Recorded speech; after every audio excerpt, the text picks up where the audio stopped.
If you do not bring forth what is within you, what you do not bring forth will destroy you. The research is staggering of how many people go to their deathbed with major life regrets about the things that we didn't do as opposed to the things that we did. If people don't share their truth, they'll never be fully free, and they won't free everyone else around them. Just imagine it's your one last talk. Maybe it's the story you're embarrassed about. Maybe it's the thing you want no one to know. But when you deliver that truth to the world, someone somewhere is going to hear that and go, I am not alone. I think ultimately it all comes down to connection. I've got 2 young boys. I'm trying to connect with these new beings. What do you usually tell your clients when it comes to connecting with children? Always be vulnerable with your kids. Allow them to see your pain. If I can be the best human I can be, I have the best opportunity to be the best husband I can be, and therefore be the best father I can be. When you have the courage to be vulnerable and show people all of you, you allow them to be human as well. Don't avoid the pain. Our greatest gifts lie right next to our deepest wounds.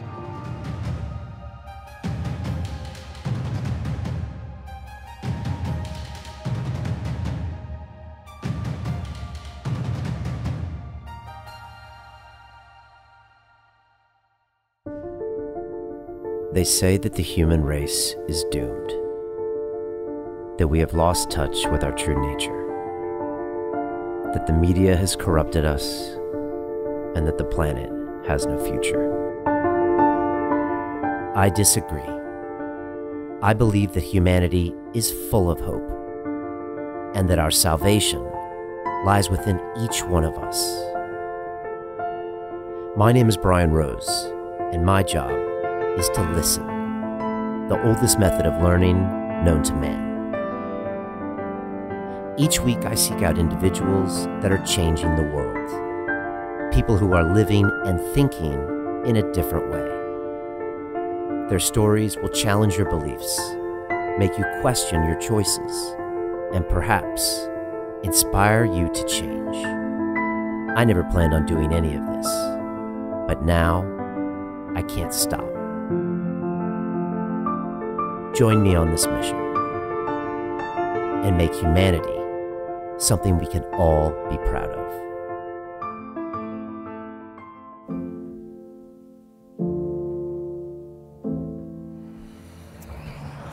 If you could do one last talk and say a few words before you died, what would you say? What would you talk about? What could you pass on to other human beings? And that's what I'm talking about this week with Philip McKernan and his latest book, which is called One Last Talk, which is a speaker series he does around the world and gets people to speak their truths. And Phil says that next to your deepest wound lies your greatest truth. He tries to get people to go deep inside and talk about their pain so other humans can be inspired by that message. I love talking to Philip. He's been a guest on London Real for the past 3 years, and he always has really interesting things to say, like, what is your relationship with money? What is your relationship with relationships? He digs down deep and talks about how you spend time with your kids, maybe why you're obsessed with your business, and really gets you to ask questions about you, to go into your brain and make sure you're not running routines that don't make any sense with your life. So I know you're going to enjoy this conversation with Philip. He really goes deep on some things, and he'll get you asking a lot of questions about your life, your patterns, your relationships, and your money. And speaking of money, inside London Real Academy, we are about getting your money. Our Business Accelerator teaches people to take their idea and turn it into a business. We put people on the TED stage with our Speak to Inspire course and broadcast yourself. You create 8 episodes of your own podcast in 8 weeks. Here's more about the work we do.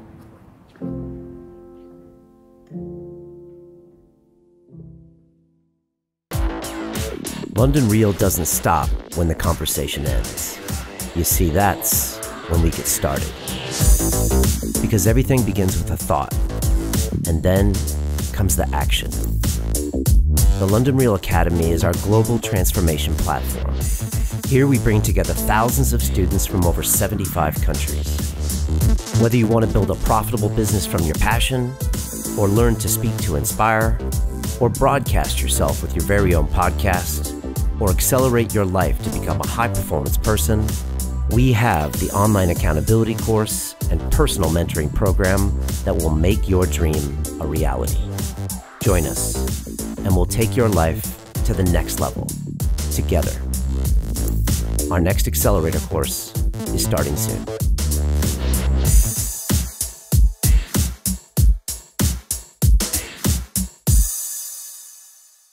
This is London Real. I am Brian Rose. My guest today is Philip McKernan, the inspirational speaker, author, and filmmaker. You work with entrepreneurs and business leaders all over the world to help them seek clarity about their future and move through mental roadblocks. Your new book, One Last Talk, Why Your Truth Matters and How to Speak It, was developed through your speaker series and takes people on a journey to discover their truth and speak it out loud. Philip, welcome back to London Real. It is so good to be here. So good. It's great to have you here. It was 3.5 years ago, I think, when you first came to London Real, and you did a talk for our academy, I think the night before, and then we had an epic conversation. I remember the big phrase that always comes to my mind is, what's your relationship with money? And oh, yes. You have a great way of really kind of digging into people's brains and pushing them to answer hard questions. And then we had you back, I think, like less than a year later for one of our super focus groups, and people always ask me about you. And I remember you always telling me about One Last Talk. And I remember being like, yeah, okay, that sounds kind of cool. And I didn't know if I got it. But with this book, I now get it. And so I'm super excited for you to talk about, you know, this whole journey. So what have you been doing the last couple of years? Well, apart from walking down streets and walking into Whole Foods in Boulder and having people say to me, I know you because you were on London Real, so thank you for that. I've been busy. I've been busy being a little unfocused in the early days, and I've been busy figuring out how I want to show up in the world and how my work needs to evolve. And I'm a massive fan of reinvention to some extent, but I think it can cross a line where you start to reinvent all the time for the sake of reinvention. So what I do will always stay the same, but how I do it needs to change to keep me on edge. And what's emerged for me, I think, in the last couple of years is One Last Talk is something that and it is a choice, but I feel I have to bring to the world because it's not about Philip McKernan. So I think that's emerged as the thing that we're spending a lot of time, energy, and focus on, and bringing it out to the world, and hopefully being received well. Yeah, I mean, when we talked about a year ago, you were always doing lots of things. You know, you're consulting with some high-level people in corporations, some some high net worth people, and then you're also speaking at events, and then you were doing this One Last Talk as well, and you were always so passionate about it. And you're like, Brian, you see these people when they get on stage, like this one woman, and everyone cried, and like, you were telling me these things, and I was like, wow, it sounds epic. But, you know, it was a lot of things you were doing, and I didn't know which one you were going to do, but I could tell you were passionate about this. Yeah. But then to see it come into this book, it feels like you went all in on this, because this is no joke to create something like this, and it's gotten really big. So when did you decide that this was something you wanted to push? Because also, you're not a guy for publicity. You know, you don't push yourself, you don't push your stuff, you let people come to you, which is, you know, I guess good and bad. I don't know. Tell me about that. I think the biggest thing that emerged for me, and I had great people around me who have supported and challenged me, including yourself over dinner the last time I was in London, and we met, and you said it is a bit unfocused, and so it was another reminder for me that people were wanting to be involved in it or wanting to understand it, but be challenged to do so because they couldn't get it. And I think I was struggling with my relationship as it relates to One Last Talk. You talk about relationship to money, my relationship to One Last Talk. How do I fit into this, and how does it fit into me? And what I was trying to do was get this thing moving without being the center of it, because it's actually a platform or a space for men and women, in many cases, who have never spoken publicly in their lives before, to share a deep part of their truth or their personal narrative. And I didn't want to make it about me. But what I realized is, actually, if you are the visionary, if you are the founder, get out of your own goddamn way. If it's about you, it's about you. Don't let that inhibit it. So putting my name in this book, putting this book out there, I think deciding to write the book, actually sitting in Burger King. I wasn't at Burger King, by the way, not that I judge anybody that was. I came out of the gym and I was on the phone to the editor. I pulled in and I sat there and he said, are you going to write this book or not? And I remember saying, yes. And that was the moment. It was on 30th Street, I think, in Boulder, Colorado, where I live.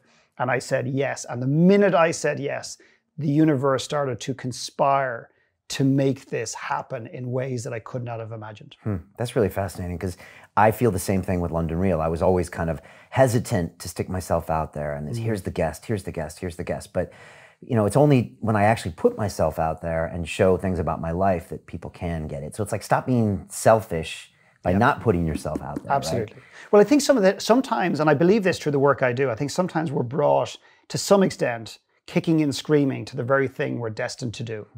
And another example of this is that when One Last Talk was born, it wasn't called One Last Talk, it was called the Real Summit. And I wanted to create an event that would disrupt the event space to some extent. And we can get into that or not as the case may be as we talk about One Last Talk. But I wanted something different. And I find that I was in a shop. Something real. Yeah, I wanted something very real. Okay, and that was the point, the Real Summit. And this was about 7 years ago. And a great example of sometimes how we wait for perfection is I was in a store, and I think it was like Tibetan bowls. Is the bowls, you hit them and they vibrate. Noises, yeah. And there was a lady there looking, and I said to her, you're going to buy a bowl? She says, I'm setting up a podcast. And she says, I'm going to use it at the beginning and the end. And I said, when's the podcast going to be launched? And she said, when I have everything ready. And I said, like what? She said, all the equipment. It reminds me of this amazing studio. But of course, you didn't wait till you had this amazing studio. You started. And she was waiting, and my friend Ian Zabot looks at her and says, why didn't you just start on an iPhone and see what happens? So we started with the Real Summit, and the speakers coming said, but how do I prepare for this? Because you're saying I'm not allowed to speak about Donald Trump, I'm not allowed to speak about global warming, I'm not allowed to speak about Brexit. So what do I come with? And I just said, just imagine it's your one last talk. And every time I used One Last Talk, people had a visceral reaction. They went, oh, wow. And then we pivoted to One Last Talk because that was the thing that we really wanted to create. Okay, and One Last Talk, what does that mean? Does that mean I'm about to die and this is my last thing I can say to the world? Absolutely. And in some cases, we've had people who are sick with cancer, for example, and may not be on this planet as long as you and I or other people. But the essence is that you don't have to wait till you're dying. And I think that's the problem. There's a little analogy or story I heard recently about the man who went to the hospital to say goodbye to his father. And his father was dying, and the doctor said, it's time. And he says, he's passing away. And the guy said, no, it's time for the conversation. And this young man, his son, said, what conversation? And the doctor says, the conversation you should have had 20 years ago. Because the doctors see these conversations, these moments of forgiveness, these moments of I'm sorry, these moments of I'm proud of you. And men and women are waiting their entire lives to hear from their father, in many cases, if not their mother, I am proud of you. And sometimes they're building entire businesses, going to the Olympic Games. And I've worked with people in that capacity. And what they've yearned for their entire lives are the words they often hear at the side of, on the deathbed with the person they've yearned that from. I just want to bring that conversation forward. We don't have to wait that long. We shouldn't have to wait that long. Right. That's the purpose of this. What are the rules and boundaries on this? So you can't talk about Trump and Brexit, and you can't talk about your company. Yes. So what are the rules? Because that's what makes this unique. It has guidelines. Yes, very much so. The idea is that the talk you create, whether you choose to do it at a One Last Talk event or not, or you choose to do it with your family, or you choose to run a One Last Talk event, a little gathering at home, we're not controlling you. Right, because you work with professional athletes, CEOs, billionaires, but this is for anybody. This is for anybody anyone on earth. We want them to go through this process. But the one ask we have and the one invitation we have is to deliver their One Last Talk to at least one other human being. Otherwise, it has no value. Otherwise, they don't release that talk, to the world, that truth. And I feel that everybody has a One Last Talk in them. And while the One Last Talk is about them, it's not for them. Because the bigger picture here is when you deliver a part of your truth, maybe it's the story you're embarrassed about. Maybe it's the thing you want no one to know. Maybe it's the thing you've forgotten about or tried to forget about. But when you deliver that truth to the world and you let it out into the world, to one person or a million, someone somewhere is going to hear that and go, I am not alone. And if they see value in your story, it might awaken them to believe that their story has value and that their story matters. If they start to own that, then they start to see that they matter. They then can get the courage and the conviction to share their truth. Can I give you a quick example? Please. There was a beautiful lady called Lena. She's just a stunner. And she's from Toronto. And I'd done some work with Lena. Lena came to One Last Talk in Boulder in Colorado. She sat in the 20th row, whatever it was. There's about 150 people in the room. And this girl called Neely stood up. and shared about, in her case, sexual abuse that no one in the world knew about other than maybe her mother. And she never imagined sharing something so personal, something that she had a lot of shame and a lot of embarrassment around, could free her. And she's going on to do a podcast to help women who've been in that situation after the fact. But Lena's sitting in the audience, and she's a dark-skinned lady. She's beautiful. And she's been developing white spots all over her side and all over her back. And in that moment, when she heard Lena's talk, her story came back, the story that she had buried. She had buried it in Pandora's box. She had built a motorway, metaphorically. She had built a skyscraper on top of it and said, that does not affect me. That is not going to hurt me. That is not going to control my life. And in that moment, when she heard Neely, she acknowledged that it wasn't gone, that it is there, that it is part of her truth, and that maybe she needs to begin to accept it and bring it back into reality so she can truly deal with it, so it doesn't grip her and control her. She left there and the spots started to dissipate. 3 months later, she stood on a stage. I asked her to, in Toronto, and told the story for the first time ever to anyone. And her brother was in the room about the day that she was sexually abused. And she said, the reason I'm standing here today is because if I don't share this, it's going to kill me from the inside out. And the second reason is because of Neely, who was sitting in the third row in Toronto. And she looked at her and she says, I'm doing this because of you. That's the ripple effect that One Last Talk is happening in the world. And it's somebody said it's like 5 years of therapy in one book. I don't know if that's true, but that's what they said. Okay, and so the talk is about you, but it's not about you because it's something that you can pass on to another human. Yes. That can give them a value, a perspective, something. Yes. Okay. But you're not there to give advice. So for example, I was doing a speaker workshop recently. So we help the speakers craft, the ones that are going to go and speak at the event. And one guy steps up and he said, you know, there's so many people in the world that are out of alignment and doing work they shouldn't be doing. I said, whoa, whoa, whoa, stop right there. I said, let's just make this about you. He goes, I spent 15 years working in areas I didn't want to work in. I said, great. Now you're not telling anybody. You're not pointing the finger. You're showing them and you're allowing them to come on a journey with you if they want to. You're inviting them. I think there's too many conferences out there where people are standing on stage telling you what you should and shouldn't do with your life. That's fine. We're just trying to spin it a little bit differently. Right. So it's about my journey and my story and my talk. Yeah. But the ultimate aim of that is to add value to someone else 100% listening. And okay. Because if we don't do that, Brian, what's happening is almost everybody I approach goes, but I don't have a One Last Talk. Now my friend John, oh my God, you need to talk to him. Actually, can I get you his number? I go, no, I'm talking to you. But I don't have a One Last Talk. Almost everybody I've ever asked believes their talk, therefore they're saying their story doesn't have value. If we can awaken them to the possibility and the reality that that's not true, when people step off that stage, they look different, they feel different, and they give themselves permission to show up different in the world. Yeah. You know, I think I gave my version of my One Last Talk this last year with this movie I did called Iron Mind. And I went back to 16 years ago where I had buried this, you know, drug addiction I had had and this overdose that I had had. And I had never told anyone, including my wife.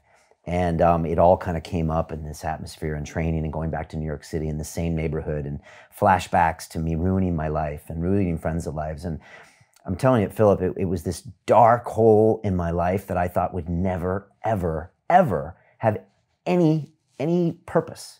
And yet by sharing it with people, it became this source of light for people. 100%. And I was terrified, and to use the word heroin, and I remember I sent the email out because we did a kind of a weekly episode, and the video team was like, maybe we'll just say addiction. And I was just like, guys, we just have to go all in. And I sent this long email out and just released it, and nothing but positivity and light came back. 100%. And now I realized that there was a purpose for me doing all that suffering now was to let everyone else know that it happened to me and it's okay, and then we can talk about it and we can move forward. But I totally get the purpose of you asking people to go inward. And I thought it was buried and it wasn't affecting me, but of course it was. So yeah. Well, and I'm sure you've seen this, is, and I've always used this example, is Wayne Rooney, who's obviously a famous British soccer player, English soccer player. And I'm a big Man United supporter, and I just use him as an example. But I look at my 9-year-old Charlie, who idolizes Man United, looks at Wayne Rooney and sees him in the limelights, playing in front of 70,000 fans when he played for United, and scoring goals and driving the big cars and making all the money. And my little guy is idolizing him, putting him on a pedestal, and dreaming about being him to some extent, but only knowing one side of the coin. And everybody's got darkness, whether it's in the past or it's in the present or it's going to be in the future. We all have darkness. But if Wayne Rooney turned around and said, listen, guys, to my son or anybody else, just so you know, that's what you see here, but this is the truth. I'm not asking to download everything. I'm not asking to get dark and deep and, kind of say, don't be a soccer player. But just give Charlie both sides of the coin. It's not his, there's a moral obligation, I think, sometimes when you're in the public domain, just to allow people to see some of your truth. And I think what would happen if he did that is people would move from idolizing him to loving him. Yeah. Yeah. They would not put him on a pedestal, but they would love him. And I think when you have the courage to be vulnerable and show people all of you, the warts and all, I think people then, you allow them to be human as well. You allow them to give themselves permission to name their mistakes.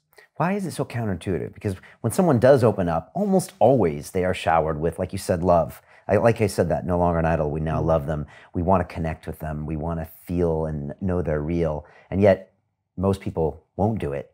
Yeah. In the public eye, it's a no-no to do that. Like, will we ever get over that, do you think? I think we're getting over it. I think that the challenge, and I said this last night, we ran an event, One Last Talk event in Dublin. I think the challenge is that people are now using vulnerability as a mechanism to sell or to, I suppose, to manipulate to some extent from a marketing standpoint. And I think now what's happening is that's turning people off. So there's the happiness movement, then there was the authenticity movement. Now it seems to be vulnerability is the latest, sexiest thing.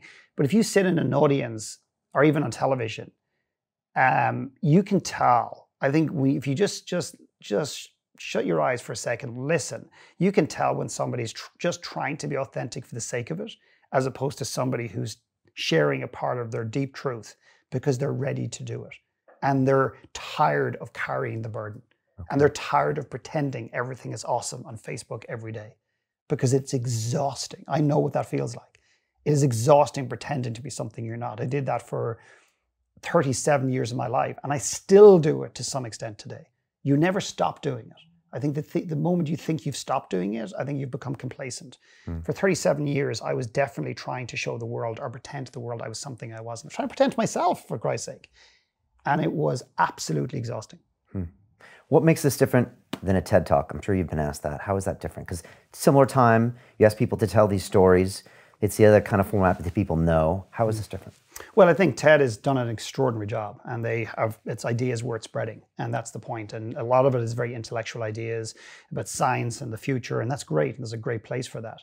But this is not about anything that lies outside of you. It's a part of your personal truth, and that's the invitation, that's the ask. And the minute you start talking about something else, even by saying, here's the 3 things based on the life I've lived, I think people should do, the minute you do that, you're kind of pointing the finger. So it's about showing a part of your personal narrative, a part of your personal truth. And your story and your truth can often be very different things.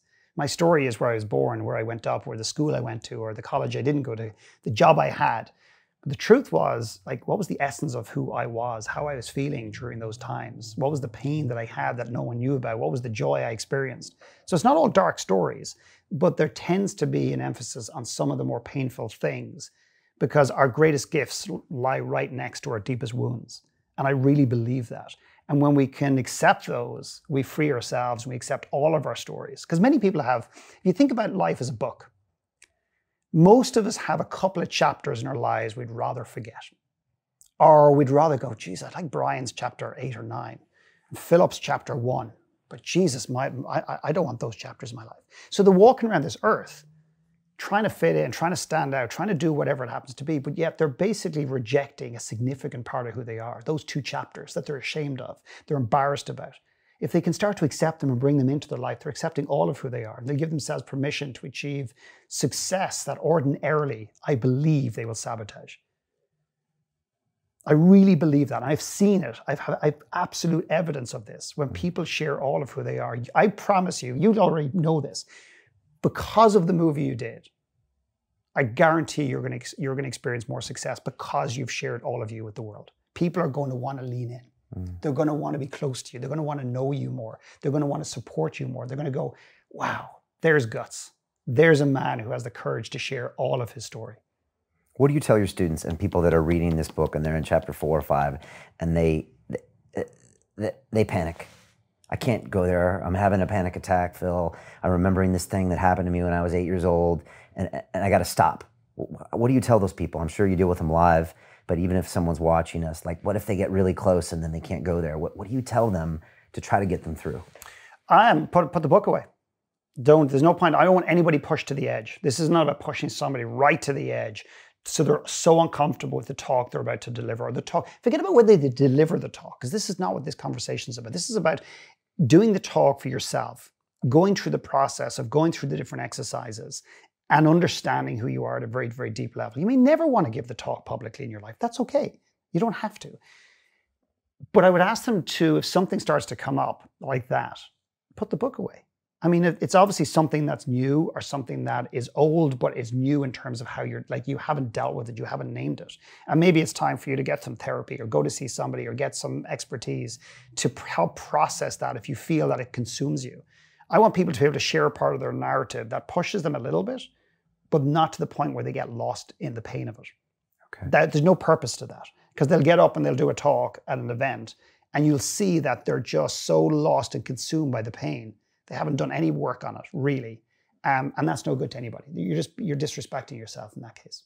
And what are these events like? And what are the people in the audience like? And yeah, how do they kind of play out? So what's very interesting is we literally ran one in Dublin last night, and I was concerned about the Dublin market. I often say that, or the Irish psyche to some extent. I always say that people will get to an event early in North America to sit in the front row. People will get to an event early in Ireland to make sure they get the back seats. What does that mean, though? Meaning that they want to be there, but they don't want to be seen to be there. They want to be there, but they don't want to ask questions. They're intrigued, but they're not all in. Okay. And they've got one foot out the door and one foot in, so they can kind of, duck and dive if they need to. However, I was pleasantly surprised. It's a smaller one, last talk local event. So these are local events that we're running around the globe. And so there wasn't a big audience. It was a beautiful, kind of very intimate environment. And eventually they warmed up. But in America, they're a lot more forward with their questionings and their curiosity. But you'll often get people in the room who just want to hear their own voice. And they want to tell a story. They almost want to do a one last talk in the room, and I got to obviously manage that carefully. So it's a mixed bag, and then you get people who get stirred up a little bit, and it stirs up stuff for them, and they want to process that in real time. And sometimes there's an opportunity to do that with me, or not, as the case may be. Okay, and did 4 15-minute talks? 4 15-minute talks last night. And then afterwards, you answer questions. Every time the speaker finishes, then we have an opportunity for audience members to expand and ask a question, and then I will support the speaker if required, because some of these guys and girls have never spoken before, and that's a big thing. 80% of the speakers, at least, around the globe have never actually spoken publicly before, and that's something we wanted to change in the speaker space, because we believe that some of the greatest gurus at events are not on the stage, they're in the audience. And we wanted to give them an opportunity and give them a voice to support the world. And so yeah, no, it's a fascinating, and to see them come off a stage going, God, I did it.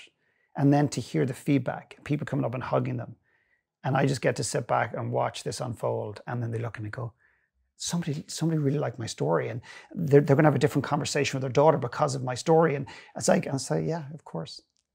And then it's very hard to describe the how that pans out and how that feels to witness that. Yeah, I'm just thinking about, like, look at my choices when I want to go out for a night out in Dublin or in London. It's blockbuster movies, it's concerts, it's everything that's not going to be real. And yet we crave humans sharing these painful experiences that remind us of the human condition and that we're all part of this. But in this day and age, it seems like there's a lack of these things. Yes. It seems like we've engineered them out of our life. Like you said, we've got the Instagram feed, we've got the Netflix thing, which means we can really just consume media that's designed for us to tell us what we want to see or hear, or happy stuff. But that doesn't really make us grow. No. So, well, we're avoiding pain. A lot of us are avoiding pain. Like, people avoid me. And as you said at the very beginning, like I poke people. They avoid you. They avoid me like the plague. I mean, I was at an event recently. I walked in. There was a guy sitting over to my right in front of me, and I've seen him 3 years in a row at this event. And I leaned out. I said, "How you doing?" He said, "Good." And I walked up around and said, "How you doing? We've never really got a chance to meet." And he goes, "Because I've been avoiding you like hell." And I went, and I kind of laughed. And he goes, "No, I'm serious. I love your work.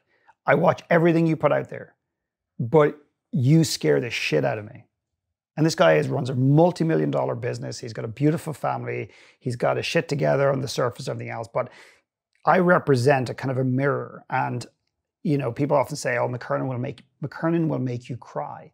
No, I won't. I'm not that powerful. Well, I've seen you make some people cry. Well, no, I create an environment where perhaps they need to cry. Okay. And perhaps I'll ask the question, or maybe I'll just push something a little bit further, and maybe the emotion comes out. But I can't make somebody cry. I actually don't believe I can. So, but he said to me afterwards, and we sat down joking, and I said, "You're serious about that comedy?" He said, "Yeah." And he said, "I know the stuff I need to deal with. I just can't go there right now. I'm afraid that once I open that box, I'm just going to get lost in it." But I worry about how that's holding him back, and where it's holding him back, and where it shows up, leaving me aside, whether it's me or somebody else, is by not addressing that stuff. What is the cost? What is the cost? Maybe there's not a cost, but I see that there is a cost. Yeah. Peace of mind, or clarity, or connecting, allowing people to connect to him, deserving success, sabotage. This shows up in so many different ways.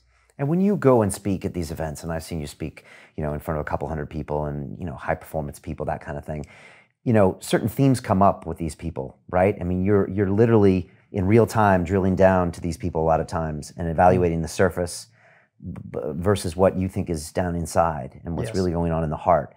What are these themes that you see over and over again? Or what are sometimes you think that the story people are telling themselves versus certain reality and relationships with certain things in the world? What are some of these common elements? I think identity. I think a lot of people lose themselves in what they're doing. I think from a business standpoint, we talked about, you know, athletes and sport, and you know, with the film that you just did, Iron Mind, you know, where you talked about, is this an addiction? You know, these you know, triathletes and everything else, and I'm not suggesting it all is or it all isn't, but on occasion it can be. And I think what we do is we lose who we are into what we do, and it becomes our identity, which is fine initially, and it's fine maybe in the middle of it. But it eventually runs out when you sell the business, or the business is taken away from you, or you retire from the business, or whatever, is that at some level you're going to be challenged and it's going to be taken away from you. And then we start to struggle to find out who we are, because we basically lost all of ourselves in that. So that's number one, in no particular order. Number two is I often see people climbing a mountain towards success, whether it's a business or a multi-million-dollar business or whatever it happens to be. And they get to the top of the mountain and they're unsatisfied. And I think we've talked about this in the past, is they're successful, but they're not satisfied. And they wonder what's wrong. And then what they do is they look across the horizon, meaning life, and they go, "Oh, I just picked the wrong mountain." So when I climb that mountain, they pick the next endeavor, and they go down and climb the next mountain. And it's another 5 or 6 years of their lives. They climb that mountain and the same pattern happens. But they've never stopped to ask themselves a couple of very simple fundamental questions: what is the pattern here that I'm unwilling to address? What am I not seeing? Am I doing these things for me, or am I doing them to impress somebody else, etc.? And the other area I see probably the greatest pain or disconnect is relationships. So many entrepreneurs and leaders that I meet and work with tell me that they have a great relationship with their wives or their husbands or their children. And it turns out that when we take the time to really explore that, it turns out that that's not the case. But they're telling themselves it is, so they don't have to address the truth. But yet deep down, they know they're not as connected as they could be. So there's a couple. Is that because it'll always be that way when they're spending so much of their time in their business? Or is it because they're not doing the things they need to do to make those relationships better? The greatest gift that I get, the most rewarding work I do, is not when an entrepreneur says, "Oh, I now spend 2.4 hours a week based on my new app, more with my children playing with Lego. And I've monitored this for the last 6 months and I'm up 2.4 hours. It's when someone looks at me with conviction and emotion in their eyes and go, "I've become the father I never imagined I could be. I'm connected." And it's not about, this is nothing to do with time. It can be about time, but rarely ever is. So, because entrepreneurs often think, "Oh, if I just spend more time at home, if I turn off the laptop and I turn off the computer, that's a measure of how connected I am." I know many entrepreneurs that are on the golf course, but yet they're feeling guilty about not being in the office. They may as well be in the office. It's a complete waste of time. Or they're at home and I was going to say the BlackBerry, I would have aged myself, but the iPhone is off. But they're there and they're thinking. And I'm not saying there's no sin in thinking. It's just that they're finding it really hard to connect, but they've never learned how to connect. They've never been schooled in it. And I find that at the end, and the research is staggering of how many people go to their deathbed with major life regrets. And a lot of the regrets are around about the things that we didn't do as opposed to the things that we did. And a lot of it's about connection. In the end of the day, I think ultimately it all comes down to connection. It does, right? In the end of the day, and connection with self. Right. They don't have great relationships with themselves. Talk about that, because I see over and over again, people I meet in my line of work now, whatever the hell this is that people ultimately just crave that connection. And with all of our technology these days, it actually makes us less connected. Yes. And I think that's why people watch our show, because they watch someone pour it out for an hour and a half and really connect with a human in a way they haven't felt that in a while, but they crave it and they crave it.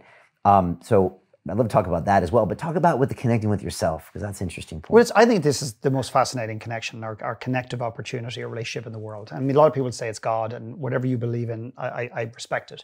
But I believe the most important relationship is the one that we have with ourselves, or the one that we don't have with ourselves. And I think what it would be an amazing just question, or something for anybody to consider watching this, is that when was the last time you spent quality time with yourself?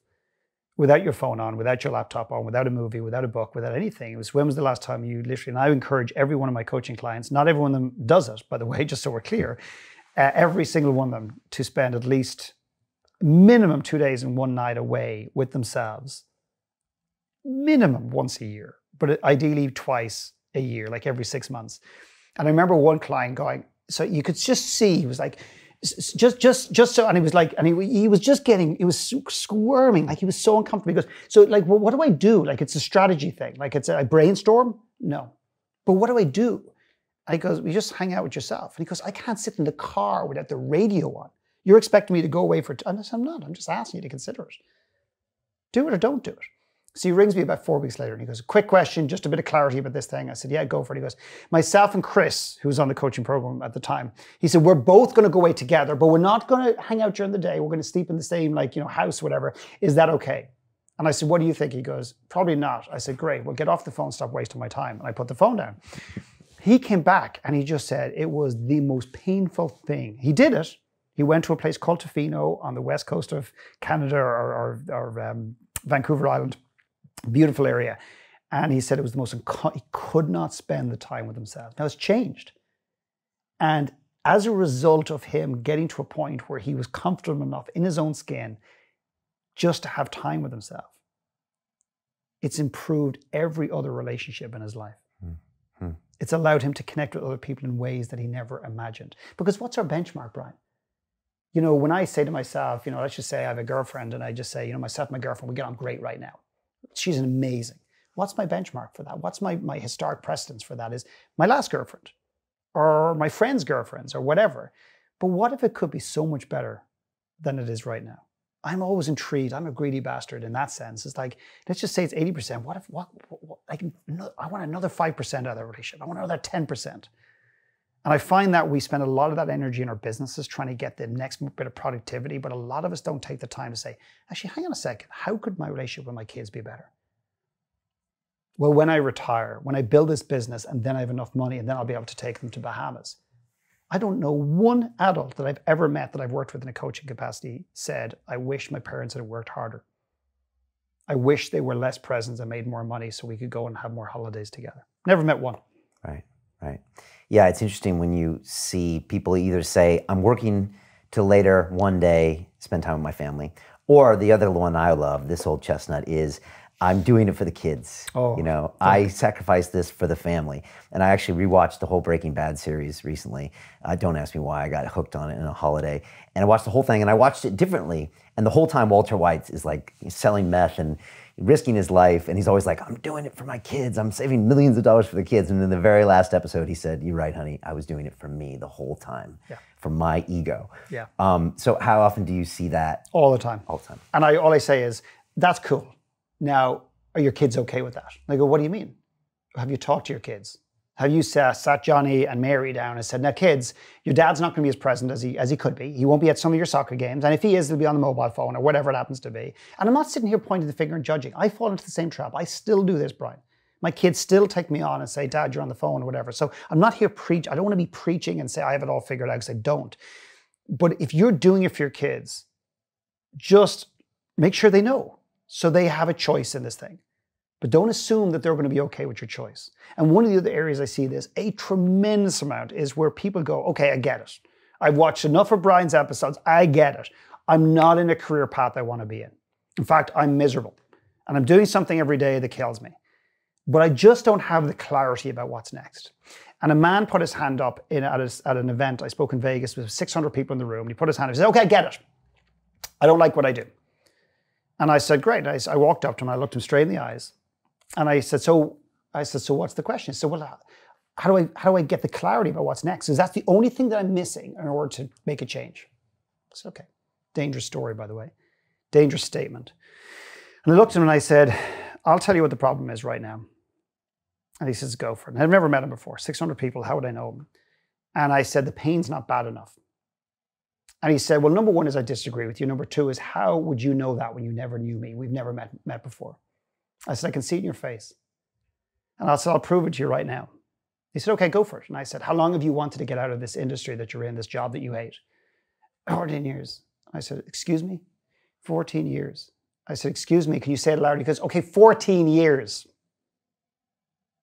I said, exactly. Do you have children? He goes, yeah. I said, give me the name of one of your children. And let's just say he called him John. I said, how old is John? He said, 8. I said, let's fast forward 20 years and John sits down in front of you and says, Daddy, I'm in a job I hate. It's miserable. It's killing me every day. It's annihilating who I am. It's killing my soul. What would you say? I hadn't finished the last syllable. Get out. Get out. Don't do that to yourself. Why would you do that to yourself? Get out now. And then he caught himself and he looked around and he just goes, oh shit. So I said, that's going to be a lecture in 20 years. Or the conversation doesn't even need to happen, because that boy is brought up in a house with an inspirational father that puts value on his own skin and makes a change and doesn't wait. And when you do that, your son will learn from you every single day. And yet that man's justification was a lack of clarity, but also he stays getting a paycheck doing something he hates so he can send his kids to private school. Now, did your comment give him the clarity? Probably not. No. No, because there wasn't enough pain yet. I think if my memory is correct, I said, with respect, and I hope I'm wrong, I don't think you're going to make a change until the pain is bad enough. I was going to write a book, Brian, called Wake Up Call. And even if I do, no one needs to buy it, because the premise, I'll just tell you very quickly. And I've done a lot of research and I've done a lot of interviews with people who've had a wake-up call, meaning a fairly major life thing, whether it's depression, an accident, facing their mortality, somebody close to them dying, whatever. And if they change, sometimes they don't, and I think it's purely down to a value in their own skin. If they just go back to smoking or back to the same lifestyle or whatever, I think it's a value thing. But the ones that do pivot are the ones that do change. If I had to really oversimplify all the research, it sums it up like this. Every one of them simply give themselves permission to do the things they always wanted to do, or to take the risks they always wanted to take, or to adventure in ways they always wanted to do. That's it. It is not any more complex than that. And my job is to try to get people just to wake up a little bit sooner, but just the ones that want to wake up. And I'm going to share, can I share one more little nuance? Because I had a phone call with a girl about a month ago. Let's call her Mary and let's call the company Google. Her name is not Mary and it's not Google. And I said, why are you here today? Like, why are we on this call? She says, I want clarity about what's next. I realize that what I'm doing is not fulfilling. I said, great. So what is the number one block for you making transition? She said, you know what? I think I'm just comfortable. Now, there was a time not long ago I would have accepted that and moved on. I went, really? I said, you don't look comfortable to me. I see a woman who's in a lot of pain, but is unwilling to feel the pain. And she burst into tears and she says, I'm in agony. She's telling herself a most dangerous statement on earth. I'm comfortable. She may as well be lying on a bed of nails. She is the most uncomfortable person I've seen in a long time. But she's telling herself this story that is, I'm happy. No, this is great. I'm not asking everyone to question everything all of the time. That's exhausting.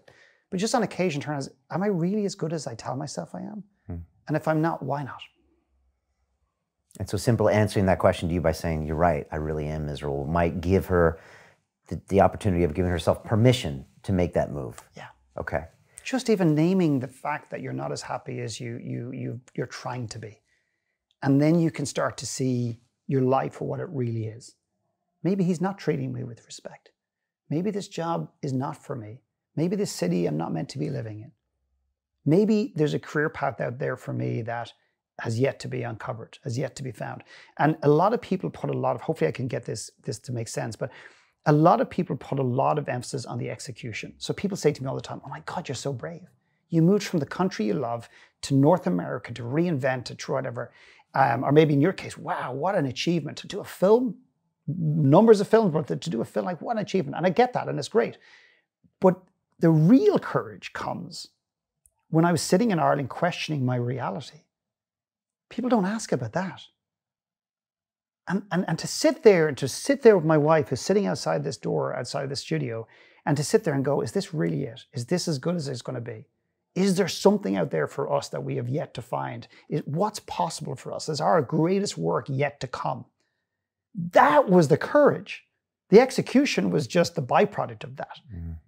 People who have the courage to stop and ask themselves very simple, very fundamental questions without the need to just allow the answer to come, they're the most courageous people on earth.